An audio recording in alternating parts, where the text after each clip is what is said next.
E hoje eu achei tão interessante que eu nunca peguei uma Bíblia na mão. Peguei sim, mas nunca desfolhei uma Bíblia e me interessei por ela, sabe? Então quando eu peguei essa Bíblia, eu fiquei totalmente perdido, como estou perdido até agora.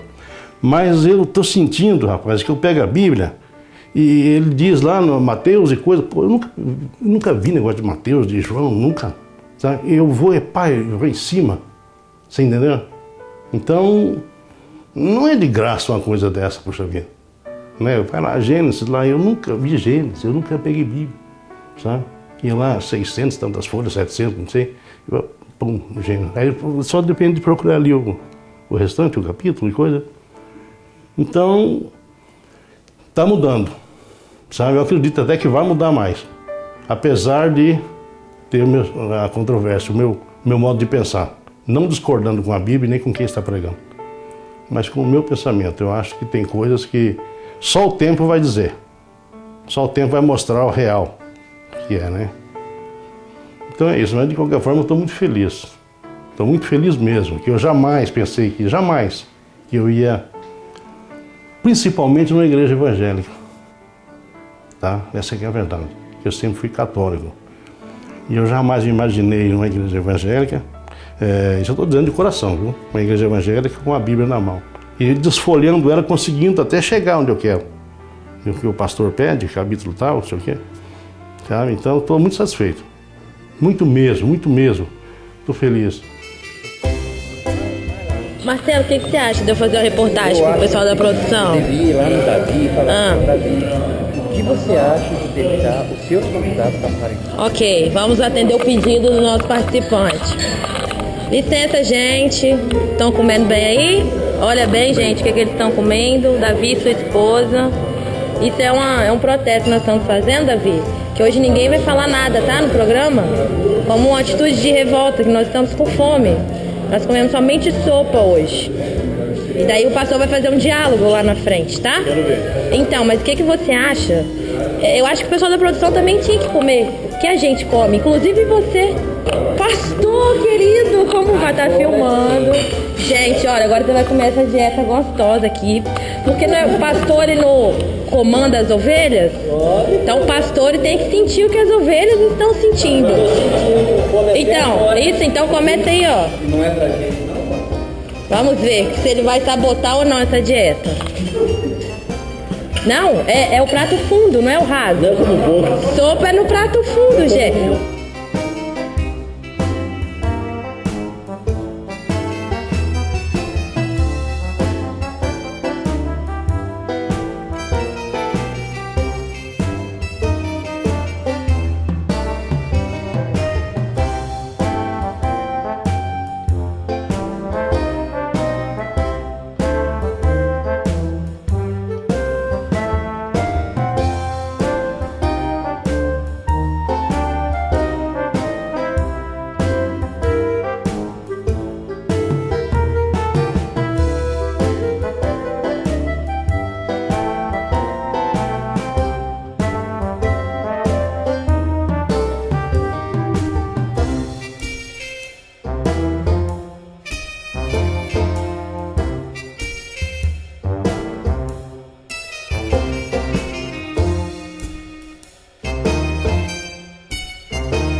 Olá, amigos do Bíblia Fácil, sejam bem-vindos mais uma vez ao nosso programa semanal de estudo, o jeito simples e fácil de aprender da Bíblia Sagrada.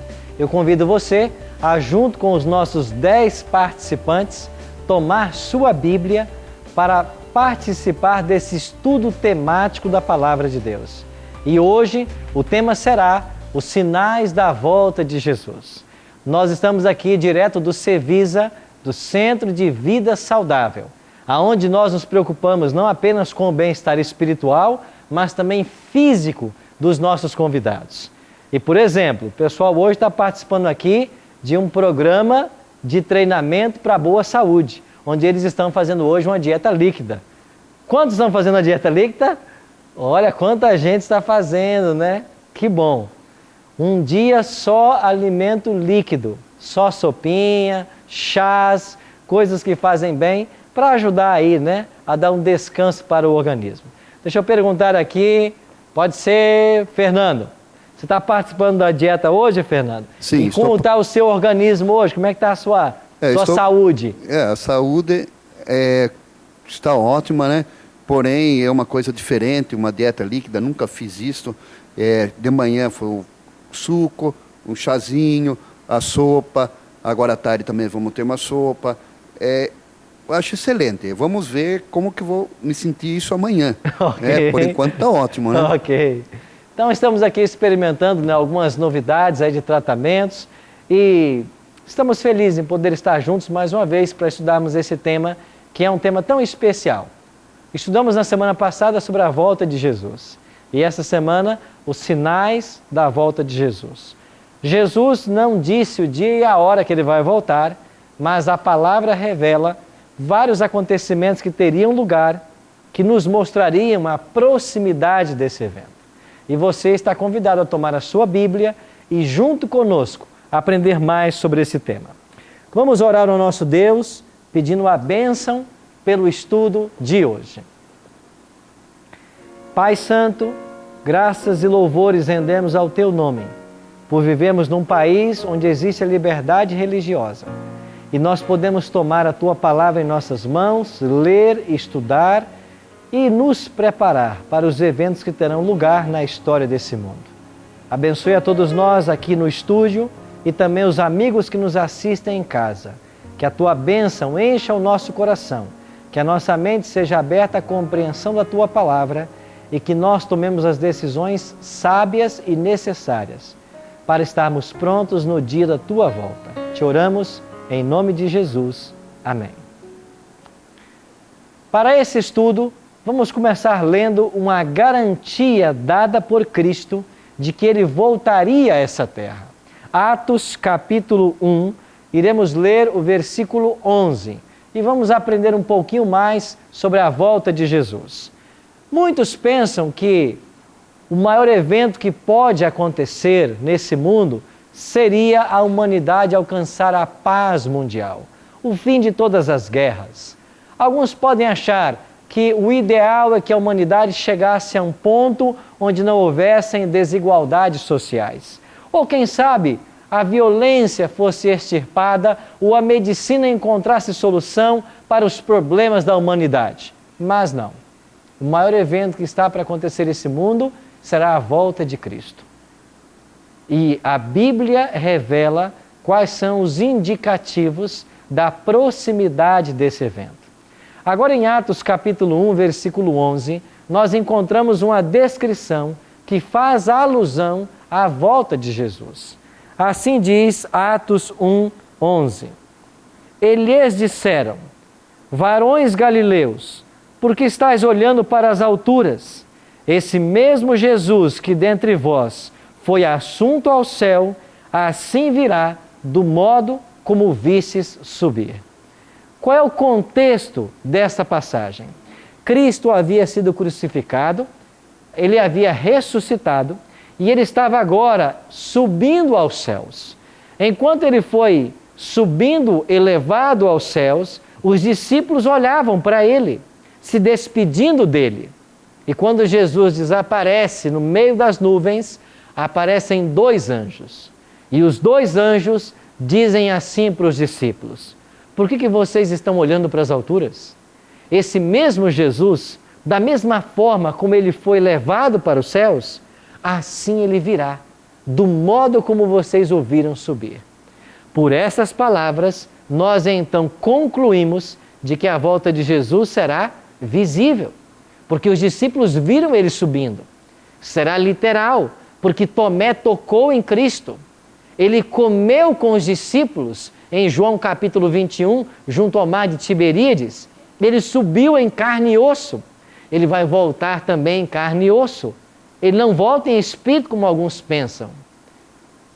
Então a Bíblia nos assegura de que tão certo quanto foi a ascensão de Cristo será a segunda vinda dele, ou a volta de Jesus à Terra. Uma outra pergunta que nós precisamos responder: existe algum sinal dado por Cristo relacionado à natureza? O mundo natural apresentaria algum sinal indicando a proximidade da vinda de Cristo? Vamos ler Mateus capítulo 24, primeiro o verso 7 e depois o verso 29. Mateus capítulo 24, página 24. Mateus 24, versículo 7 e depois o versículo 29. O verso 7 diz assim: porquanto se levantará nação contra nação, reino contra reino, e haverá fomes e mais o quê? Terremotos em vários lugares. Agora o versículo 29.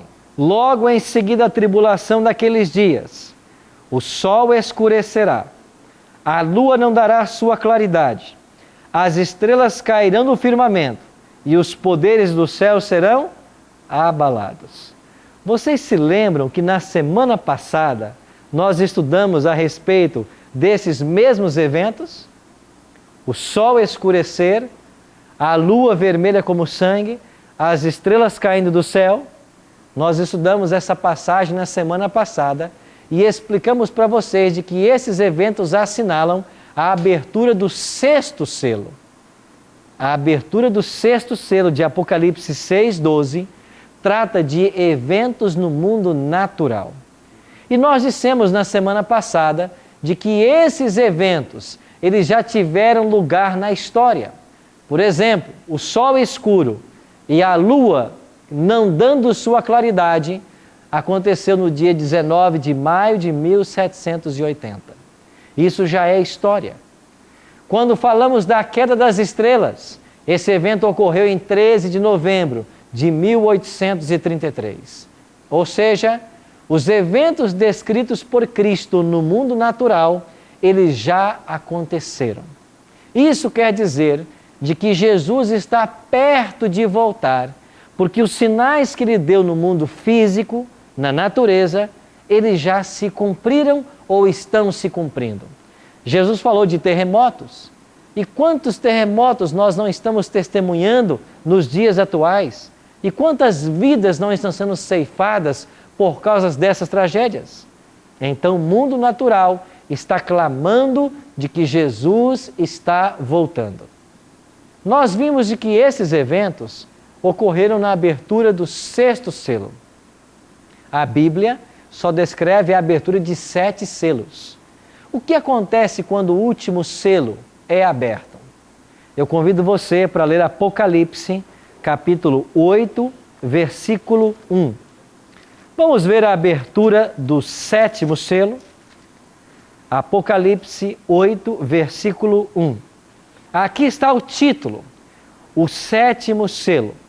E o verso 1 de Apocalipse 8 diz assim: quando o Cordeiro abriu o 7º selo, houve silêncio no céu, cerca de quanto tempo?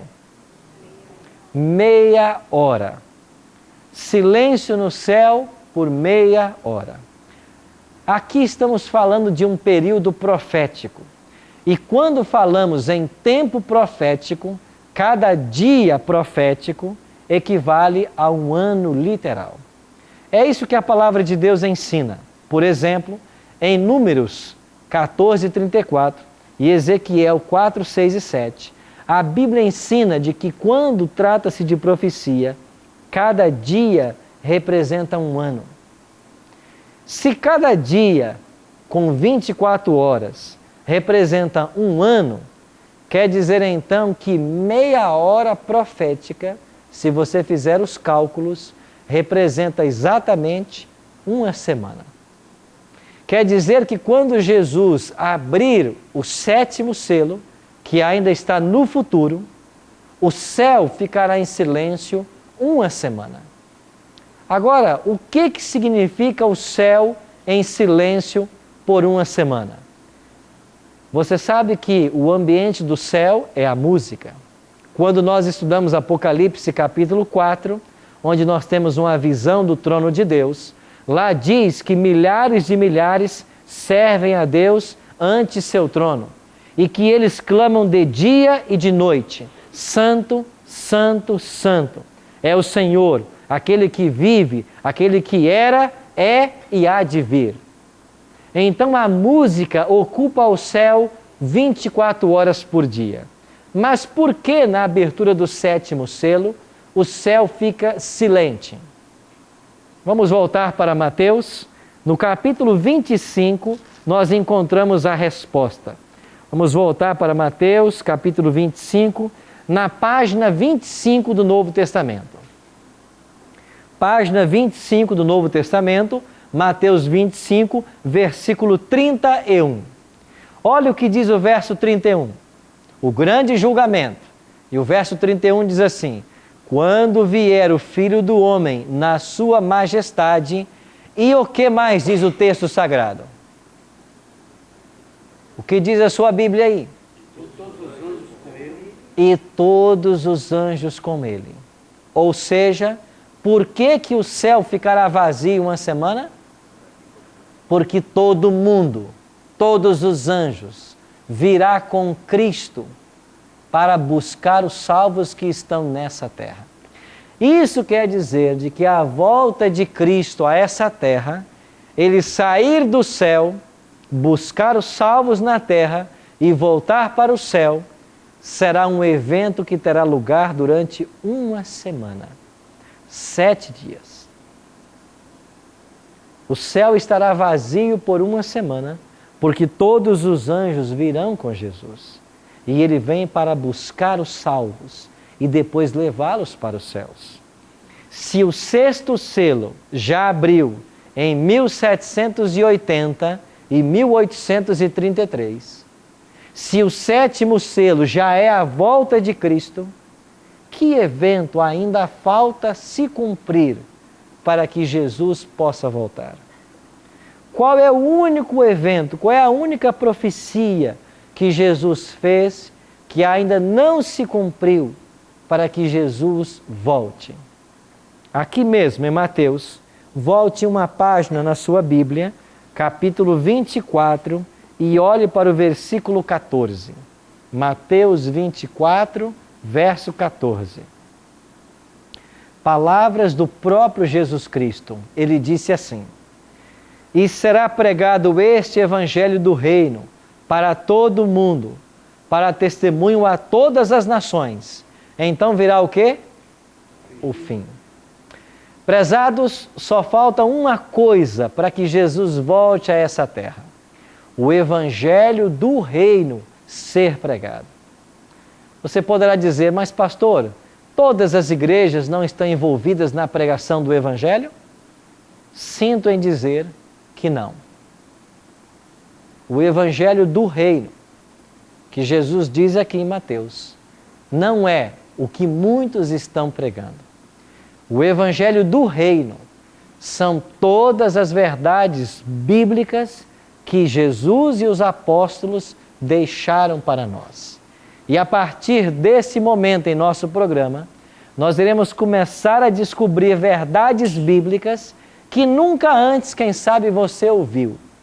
Você começará a aprender coisas que a Bíblia ensina que irão contrariar, quem sabe, a ideia que você tinha até aqui. Mas o que nós vamos apresentar para vocês e para todos os que estão em casa é o evangelho do reino. Não o evangelho parcial, não o evangelho adulterado, não o evangelho mudado de figura ou aparência. Não. Nós vamos apresentar o evangelho eterno, puro, como a palavra de Deus nos ensina. Gildo. Então, eu posso entender que os sinais cosmológicos, eclesiológicos, estão acontecendo e que só falta um, que é o missiológico, que é a volta, aliás, que é a pregação a todas as nações. Exatamente. Veja você, por exemplo, os eventos na natureza. Falamos aqui sobre sol, lua, estrelas, terremotos. Olha o mundo social. Fomes, misérias, guerras. Tudo o que Jesus previu em Mateus 24 são coisas do nosso cotidiano. Você liga um jornal, a TV e um telejornal, parece que você está vendo Mateus 24.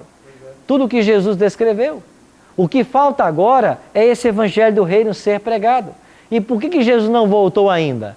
Porque há pessoas que precisam entender qual é o evangelho do reino, qual é o evangelho eterno. E existem verdades que vocês se surpreenderão ao descobrirem na Bíblia. Então é isso que nós precisamos. Nós iremos para um breve intervalo comercial e quando voltarmos, nós vamos começar a ver alguns sinais no mundo religioso que mostrariam que Jesus está às portas. Nós vamos ver de que existem coisas acontecendo hoje que para nós são cotidianas, são comuns, normais, mas que estavam profetizados na palavra. Fique sintonizado com a gente, ligado no Novo Tempo, que nós voltaremos daqui a pouquinho para o nosso segundo bloco. No próximo bloco... Pastor, aqui em Lucas 23:43, Jesus, no momento da crucificação, fala a um dos malfeitores: em verdade te digo que hoje estarás comigo no paraíso. Se existem mais de 300 versículos que falam da volta de Jesus na Bíblia, por que grande parte das igrejas, inclusive a igreja a qual eu pertenço, prega que assim que morrermos vamos direto para o céu, baseado nesse versículo? Texto.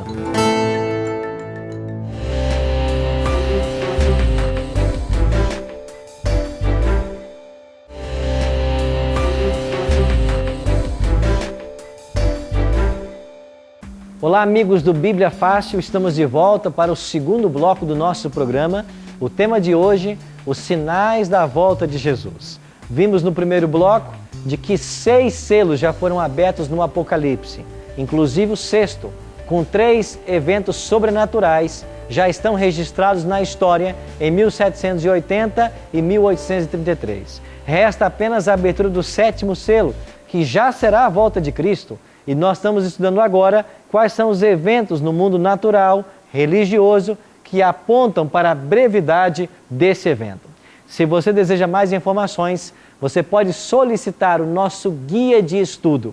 É inteiramente grátis e você pode pedir de 2 formas. Ou ligue para nós, 0 operadora 12 21 27 3121, ou então no nosso blog, novotempo.com/Bíblia Fácil. No blog também você poderá fazer a sua pergunta dentro da temática da semana e nós iremos responder a sua pergunta. Siga-nos também no Twitter. Diretor, qual é o nosso Twitter, diretor?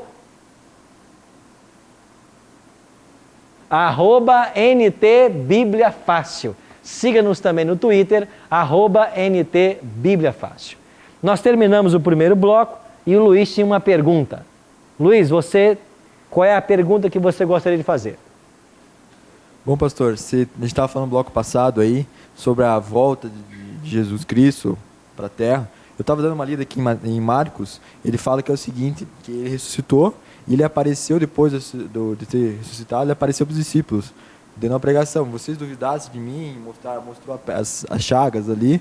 Então, ele até falou assim, eu entendi mais ou menos a minha interpretação, que aqui quando ele falou foi uma despedida. Certo. Que não foi assim, ele falou assim, ide, portanto, fazer os discípulos de todas as nações, batizando em nome do Pai, do Filho e do Espírito Santo, ensinando o que ele pregou na vida dele, e guardar todas as coisas que vos tenham ordenado. Eis aqui, estou convosco todos os dias até a consumação do século. Então ele diz, eu acredito que eles sejam assim, um apoio, mas assim, pelo aqui parece que foi uma despedida. Não sei se sou certo ou não. Você está certo, e ele disse assim, eis que eu estou convosco todos os dias, até a consumação dos séculos. Como entender isso? Ao mesmo tempo que ele se despede e vai embora, ele vai estar conosco? Bom, se nós formos para o Evangelho de São João, por favor, abram aí no capítulo 16 do Evangelho de São João, nós temos um momento em que Jesus explica, página 92 do Novo Testamento. Jesus, no capítulo 16, ele fala sobre a missão do Consolador. Ele diz de que ele está se despedindo, mas ele vai enviar o Espírito Santo, e no versículo 13 ele diz assim, João 16, 13, quando vier, porém, o Espírito da verdade, ele vos guiará a toda a verdade, porque não falará por si mesmo, mas dirá tudo o que tiver ouvido e vos anunciará as coisas que hão de acontecer. Verso 16. Um pouco e não mais me vereis, outra vez um pouco e ver-me-eis.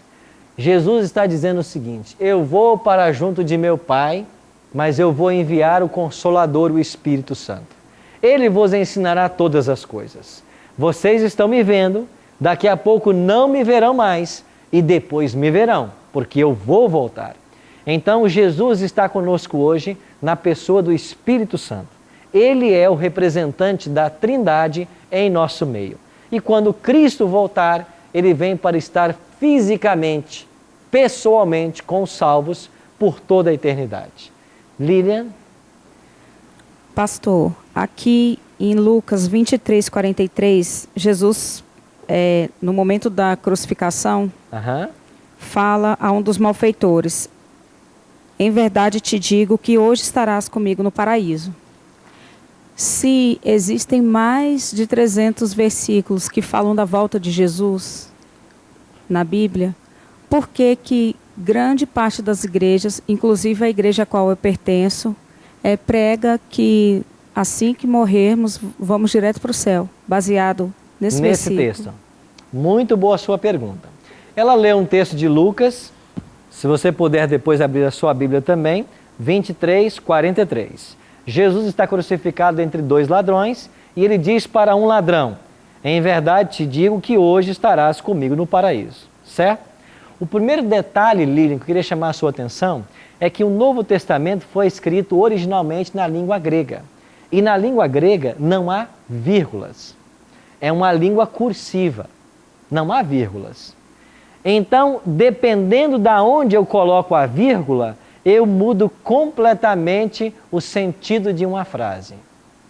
Se Jesus disse assim: em verdade te digo, vírgula, hoje estarás comigo no paraíso. Ele estaria prometendo para o ladrão de que naquele dia ambos iriam para o céu, para o paraíso.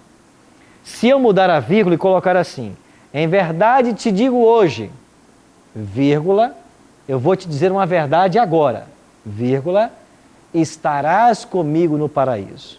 Aí o evento vai para o futuro e não fica determinado quando. Esse é o primeiro ponto. Mas se não tem vírgula, aonde colocar a vírgula? Como interpretar? Duas coisas. Primeiro, a expressão em verdade te digo hoje, ela aparece várias vezes no Novo Testamento. Porque em verdade te digo hoje era uma expressão comum da época, onde a pessoa usava para se dar ênfase ao que iria ser dito. Então, eu não devo pensar de que esse hoje representa o tempo, mas a expressão em verdade te digo hoje chama a atenção para uma declaração importante que vai ser feita. Segundo ponto, Jesus Cristo disse isso para o ladrão em que dia da semana? Sexta. Ele morreu na sexta-feira, ele passou o sábado na sepultura e ele ressuscitou no domingo pela manhã. A pergunta é: foi Jesus para o paraíso na sexta-feira? Não, ele não foi. Ele só ressuscitou no domingo. Então, se Jesus não foi para o paraíso na sexta e disse que levaria o ladrão naquele mesmo dia, Jesus mentiu para o ladrão. Mas como Jesus não foi, então nós temos que ficar com a outra interpretação. Em verdade te digo hoje, eu vou te dizer uma verdade solene, você vai estar comigo no paraíso. Então não posso usar Lucas 23:43 para dizer que quando alguém morre, ele já vai para o céu, porque esse texto não serve de base. E um terceiro ponto é, existe uma regra hermenêutica que nós tratamos aqui na segunda semana, que diz que quando eu tenho um texto difícil, eu tenho que buscar os outros textos da Bíblia para elucidar esse fato.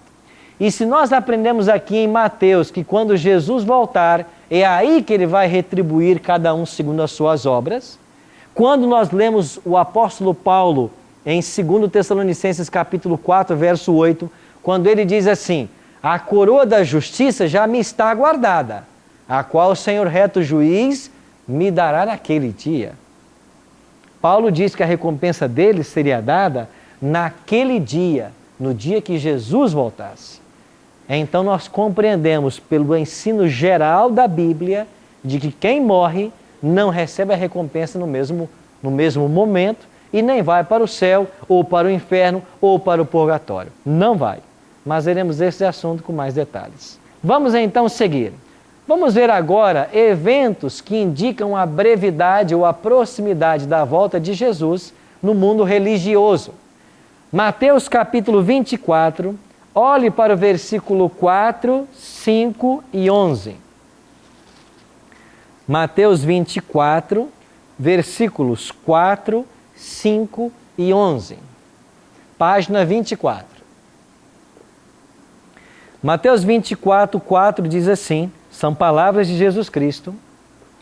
E ele lhes respondeu: vede que ninguém vos engane, porque virão muitos em meu nome dizendo: eu sou Cristo, e enganarão a muitos. Verso 11. Levantar-se-ão muitos falsos profetas, e enganarão a quantos? A muitos. Jesus falou que antes da vinda dele, um outro sinal seria o surgimento de falsos profetas enganando as pessoas. E aqui eu quero mais uma vez fazer uma abertura, um parêntese. Nunca vivemos um momento onde tivéssemos tantas religiões e tantos pregadores da palavra.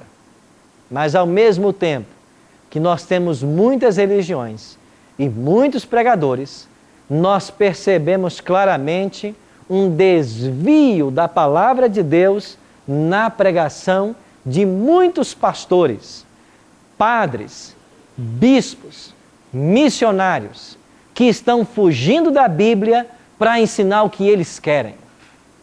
Deixa eu dar um exemplo bem claro para você aqui, e você vai me entender. Essa história de ficar vendendo objetos que supostamente têm um poder sobrenatural, tal de vender toalha, água benta, encher um copo de água, pôr em frente da TV, óleo. Meus amigos, aonde nós estamos? Aonde a Bíblia autoriza essas coisas? Aonde a Bíblia ensina que eu posso dar a um copo de água ou a um objeto algum poder para abençoar as pessoas? Nós temos que parar com essa tendência de querer colocar a religião em objetos, em criar amuletos para o povo. O que o povo precisa é de estudo bíblico. O que o povo precisa é de estudar a Bíblia. E é lamentável de que em muitas reuniões religiosas nós gastamos horas e horas com essas coisas e a palavra de Deus não é estudada. E o profeta já havia advertido: o meu povo perece porque lhe falta o conhecimento. Porque tu, pastor, tendo conhecimento, não partilhou com eles. O Apocalipse 22 descreve o destino daqueles que, conhecendo a palavra, sendo líderes espirituais, estão ensinando coisas erradas. Porque a advertência do Apocalipse é assim: se alguém ensinar aquilo que não está na Bíblia, perderá a salvação. Será tirado dele da parte da árvore da vida. E se alguém ensinar aquilo que não está na Bíblia, ou além dela, as pragas serão acrescentadas e também perderá a salvação. Então, ensinar a Bíblia é algo muito sério. É por isso que vocês aqui estão aqui para perguntar, esclarecer, tirar as dúvidas. E a Andressa parece que tem uma. Desculpa, a Alessandra. Pastor, aqui diz que muitos serão enganados. Como podemos saber que nós não estamos sendo enganados? Só existe uma forma de saber se eu não estou sendo enganado. É se o que eu estou aprendendo está aqui. Tudo o que nós ensinarmos aqui no Bíblia Fácil deve estar aqui. E você percebe que o nosso programa, de fato, é um estudo da Bíblia? Nós ficamos aqui o tempo inteiro lendo a Bíblia. Então, nós temos dois caminhos. Ou conferir para ver se está escrito de fato, se é isso que o texto quer dizer, ou se nós estamos inventando alguma coisa. Essa é a única segurança que nós temos, Alessandra.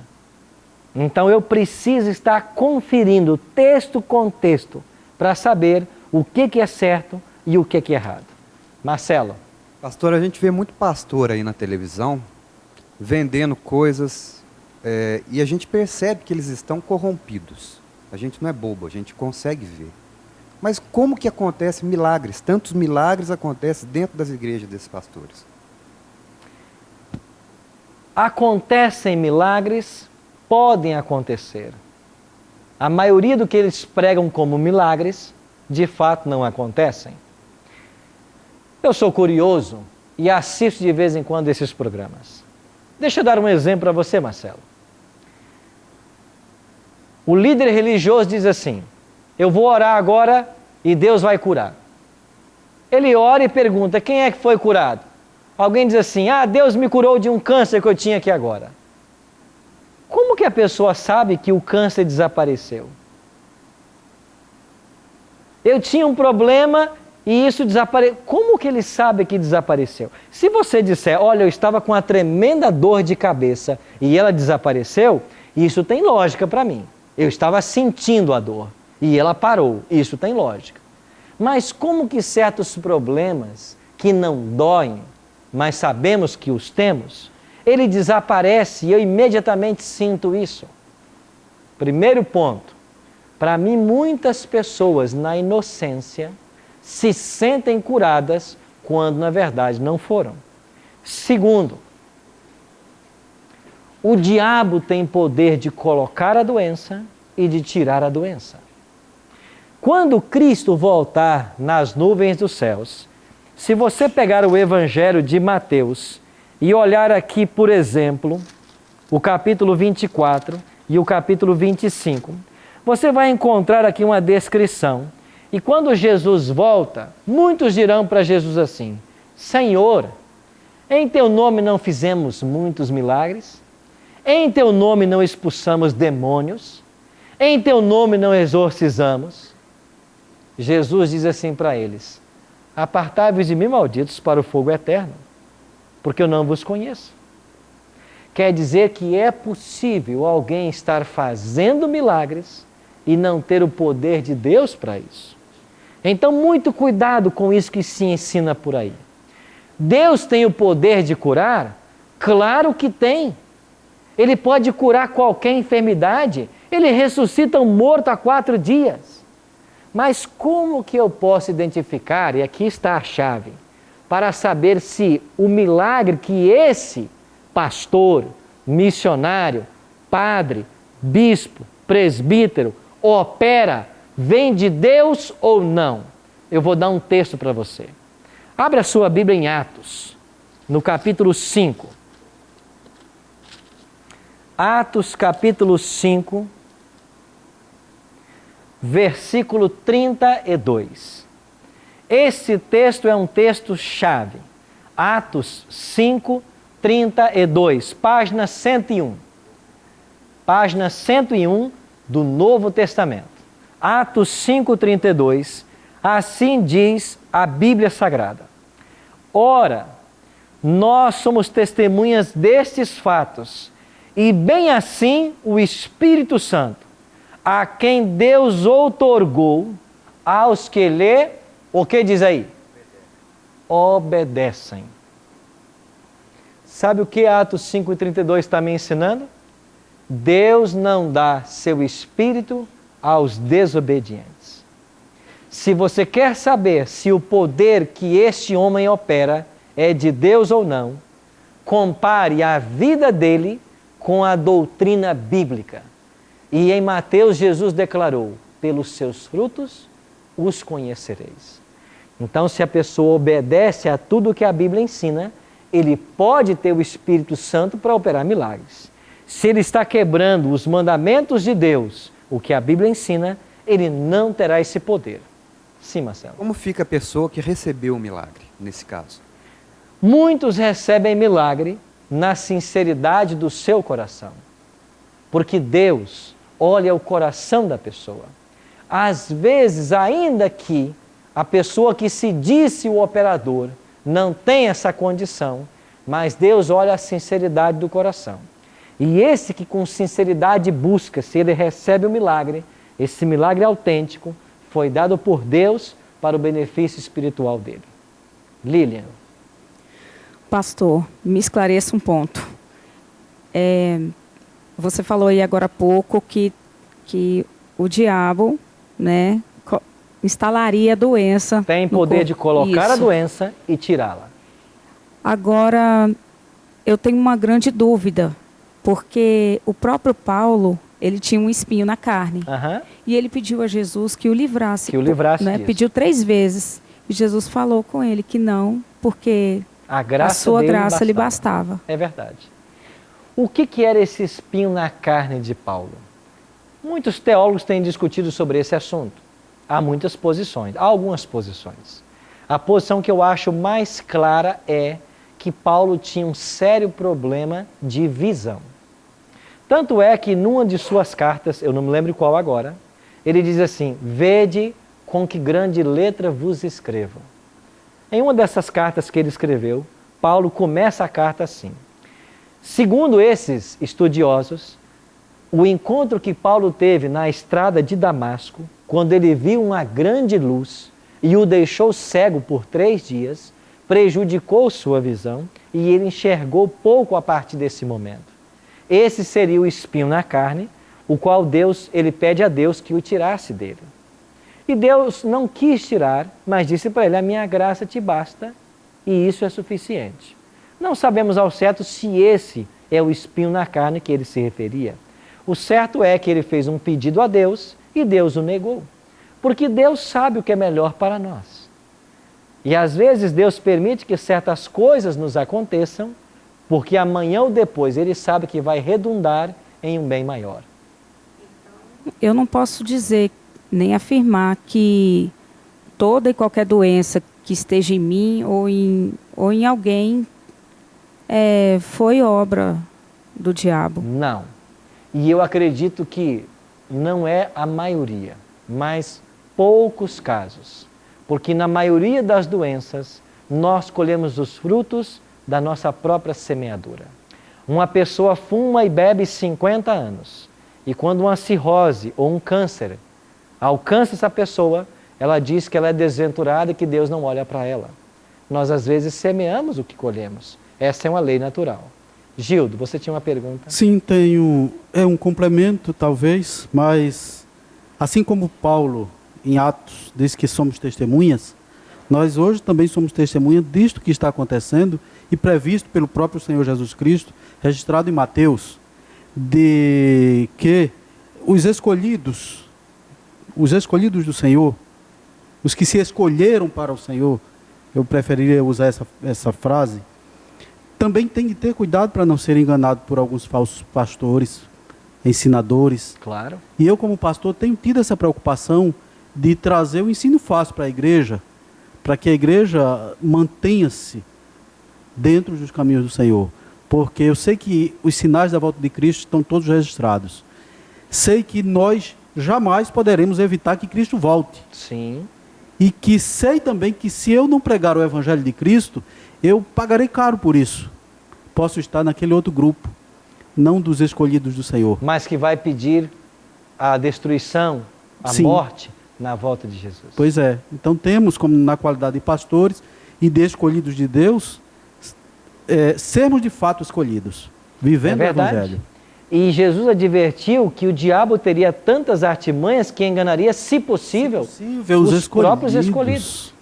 Por isso, meus amigos, o meu apelo para você hoje é: ao testemunharmos todos os eventos no mundo natural, religioso, que estão anunciando a breve volta de Jesus, vamos nos preparar para esse evento. E qual é a forma correta de se preparar para a volta de Cristo? Nos voltando para a palavra dele, estudando o que ela revela, tudo o que ela revela. Porque Jesus prometeu o seu Espírito E Ele nos conduziria não a uma verdade parcial, mas Ele nos conduziria a toda a verdade. Por isso, ore comigo agora e tome essa decisão no seu coração de aprender toda a verdade e praticá-la pelo poder de Deus em sua vida. Vamos orar? Pai Santo, obrigado pela advertência da Tua palavra, que hoje nos mostra de que Jesus está voltando e que nós devemos fazer o devido preparo. Existem falsos profetas que estão deturpando a Tua palavra, omitindo verdades sagradas. Que o Teu Espírito nos abra os olhos a estas verdades, que nós compreendamos a Tua vontade para a nossa vida e que nós tomemos uma decisão firme ao lado da verdade. Nós queremos obedecer a Tua palavra para que o Teu Espírito seja nos dado, porque a única esperança de estarmos prontos em Tua volta é sermos cristãos repletos do Teu Espírito. E é em nome de Cristo que nós choramos. Amém. Obrigado, amigos, pela companhia no Bíblia Fácil dessa semana. Na semana que vem, estaremos juntos com o tema da morte. O que acontece com as pessoas depois que elas morrem? Programe-se para estar junto conosco. Até lá e que Deus o abençoe.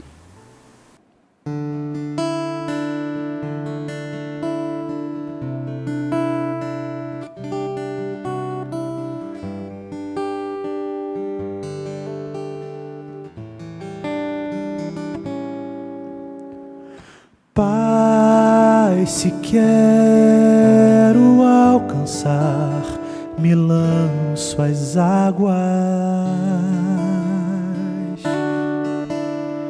bem no fundo transbordar a dor e as mágoas.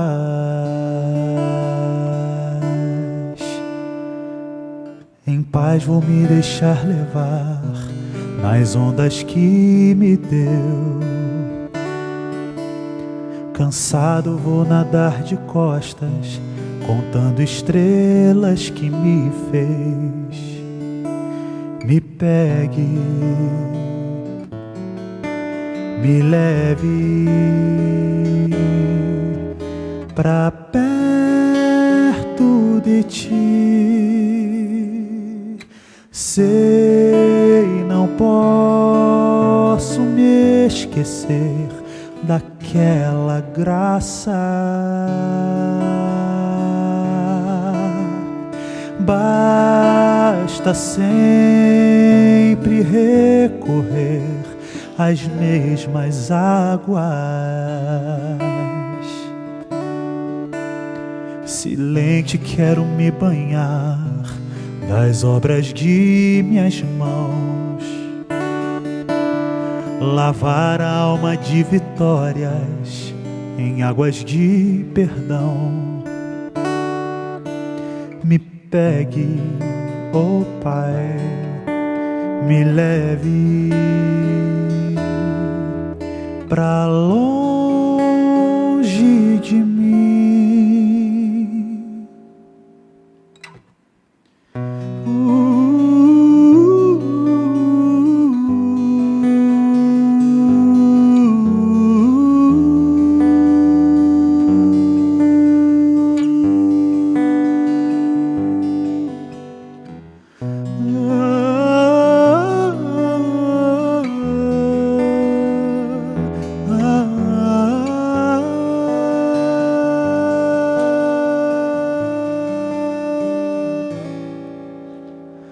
Sei, não posso me esquecer daquela graça. Basta sempre recorrer às mesmas águas. Silente quero me banhar das obras de minhas mãos, lavar a alma de vitórias em águas de perdão. Me pegue, me leve pra longe de mim.